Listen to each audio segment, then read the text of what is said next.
TV ஒருத்தன் கேட்டிருப்பாங்க, ஏன் உங்க படத்துல வயலன்ஸ் இருக்கு? Because it is fun.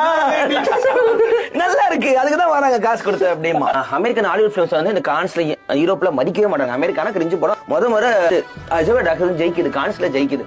எல்லாருக்கும் ஆச்சரியம். ஏன்னா பெரிய பெரிய தலைங்களா உட்காந்துருக்கு. அமெரிக்கா வந்து கொள்ளமா உள்ளே ஒருத்தன் வாங்கிட்டு போற அவார்டு வாங்கிட்டு போறான். கான்ஸோட மெயின் அவார்டு ரிசர்வ் டாக்ஸ் வாங்குது. யாருக்குமே புரியல, எப்படி ஒரு அமெரிக்கா படம் உங்களுக்கு கணக்கே இல்ல.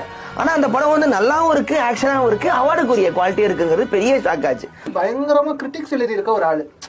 ஆர்டிகிளா எல்லா படத்துக்குமே கிரிட்டிக்ஸ் எழுதுறாரு. இப்போ வரைக்குமே டாரண்டினோட எந்த இன்டர்வியூ போட்டாலும் ஏன் ஜாலியா இருக்கும்னா, எப்பயாவது எல்லா இன்டர்வியூ ஏதாவது ஒரு படத்தை பத்தி பேசிட்டு இருப்பாரு, ஏதாவது ஒரு பழைய டைரக்டரை பத்தி பேசிட்டு இருப்பாரு. அந்த ரவுண்ட் டேபிள் இருந்துச்சுன்னா அதெல்லாம் இன்டர்வியூல பாருங்க. டாரண்டினோ மட்டும் அவனை எல்லாம் கவனிக்க வைப்பான். இத்தனைக்கு அவன் தான் இருக்கலே பிரில்லியன்ட்னு சொல்லலாம். யாராவது பெரிய கையில யாரையும் கண்டுக்க மாட்டான். இன்னொன்னு அவன் இடத்துல இருக்கு, ஆனா எல்லாருக்கும் அவன் தான் பெரிய ஃபேனா இருப்பான். உங்க படம் பார்த்திருக்கேன். டாரண்டினோட ஸ்கிரிப்டை மட்டுமே நீங்க படிக்கலாம்.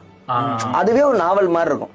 அவர் இன்டர்வியூல சொல்லியிருப்பாரு, எனக்கு அந்த படம் நான் பராட்டி கூட பரவாயில்ல, இன்னைக்கு நான் பேஜ் எழுதுறேன், அந்த பேஜே அது ஒரு பார்க்க நல்லா இருக்கணும், படிக்க அதுவே லிட்ரேச்சர் மாதிரி இருக்கணும், அதனால அந்த பேப்பருக்கு நான் நேர்மையா இருந்துப்பேன், மீதி படம் வருது வரல அப்படின்னு. அந்த காமெடி அவன் படத்துல ஒண்ணு இருந்துகிட்டே இருக்கும். ஆனா ஆளே கலாய் தான் அவன். டாரண்டினோ 10 படத்துல நிறுத்துவாங்கிறாரு. ஏன்னா அவரோட ஒரு ஹாபியா தான் இதை அவர் பாக்குறாரு. அவர் வந்து படங்களை பாக்குறதுதான் மெயினா அவர் வச்சிருக்காரு.